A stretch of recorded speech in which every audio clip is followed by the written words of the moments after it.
Minecraft uses 6 noise variables that determine where biomes are placed: temperature, humidity, continentalness, erosion, weirdness, and depth.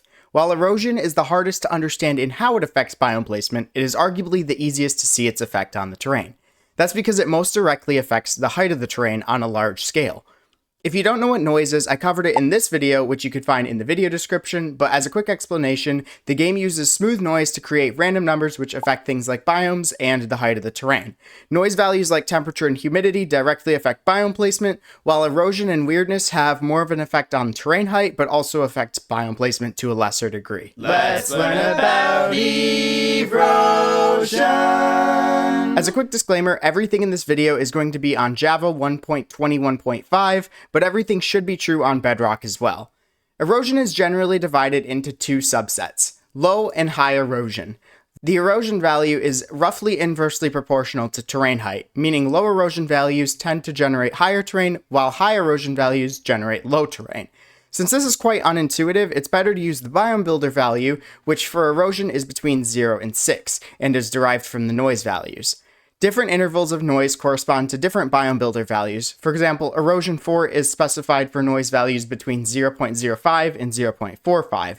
Unlike the 2 other factors which affect terrain elevation, continentalness and peaks and valleys, these intervals don't have real-world naming systems. So like a high PV value is called a peak, but with erosion we're just left with a numerical naming system.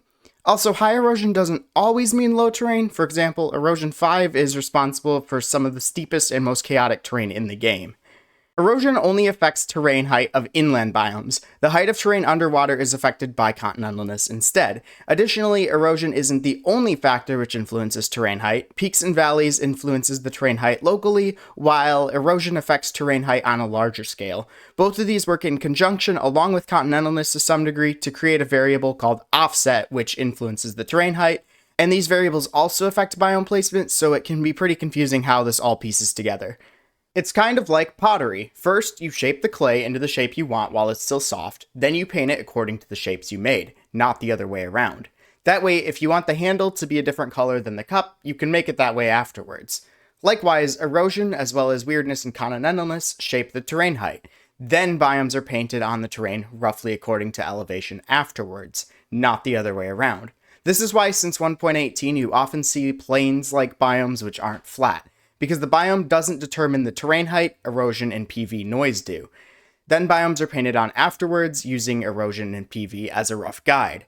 Some biomes like forests can generate in any erosion value. In low erosion values, they tend to generate in valleys, like in the gaps between mountains, and in high erosion values, they generate as peaks, being these raised up areas and swamps.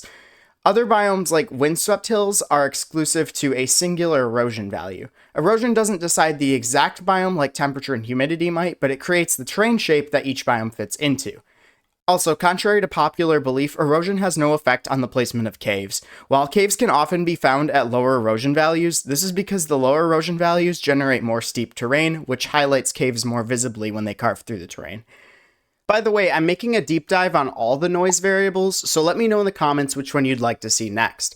Also, if you're enjoying the video, don't forget to leave a like to help support the channel, and hit the subscribe button if you'd like to see more videos like this. Anyways, let's get back to the video. Let's go through each erosion value and see its effect on the terrain. Erosion 0 and 1 creates mountains. In Erosion 0, these mountains can often generate so high up they get clipped off at the world generation height limit, which is y equals 256.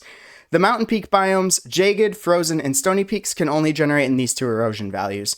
There's an additional value called jaggedness, which affects terrain locally in low erosion. Since jaggedness is higher in negative weirdness, it makes jagged peaks more rugged than frozen peaks, which only generates in positive weirdness and has flatter peaks. At lower PV, Erosion 0 and 1 generates snowy slopes and groves. Continentalness and erosion work in conjunction a lot here, and the higher the continentalness value, the higher the mountains generate. That said, tall mountains can still generate right next to oceans, which is how these massive cliffs form. Erosion 2 creates rolling hills. This creates a transition area between plateaus and mountains. It has a fairly small noise interval, being between -0.375 and -0.2225, And yes, I unfortunately do have these numbers committed to memory. Anyway, since that threshold is so small, this erosion value is generally a pretty small strip, and the biomes that generate at the peaks of these are known as plateau biomes. Erosion 2 is also responsible for these massive fjords.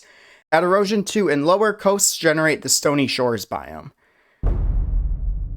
Erosion 3 creates these massive plateaus. Plateau biomes are like meadows, cherry groves, savanna plateaus. They're all placed at the top of these. At Erosion 3 and lower, Badlands replace deserts in warm climates.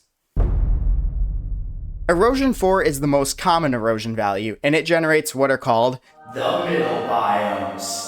Middle biomes are the biomes that generate at low elevations like plains, deserts, savannas, taigas. If it's pretty flat, it's probably a middle biome. If you've ever seen one of these biome slice maps, chances are it's showing you the middle biomes. Erosion 4 is fairly flat outside of these peak areas, which create these big buttes. Yes. This terrain can get pretty chaotic sometimes. Speaking of chaotic terrain, Erosion 5 is responsible for the most chaotic terrain in the game. While this terrain is often associated with the windswept savanna biome, if an Erosion 5 area generates in an area too cool or too humid for a windswept savanna, other biomes like windswept hills are placed. Sometimes even middle biomes are placed in Erosion 5 areas, which cause these cursed biome combinations like the shattered bamboo forest and windswept plains. While Erosion 5 creates high terrain like low erosion, it has a completely different shape and feel. That's because while low erosion has jaggedness, Erosion 5 has factor.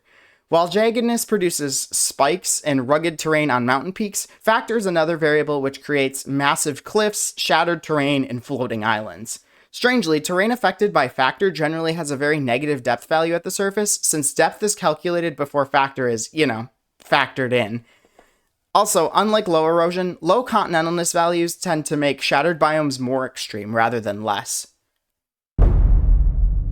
On the exact opposite end of the height spectrum, we have Erosion 6. Erosion 6 is responsible for the lowest continental terrain in the game.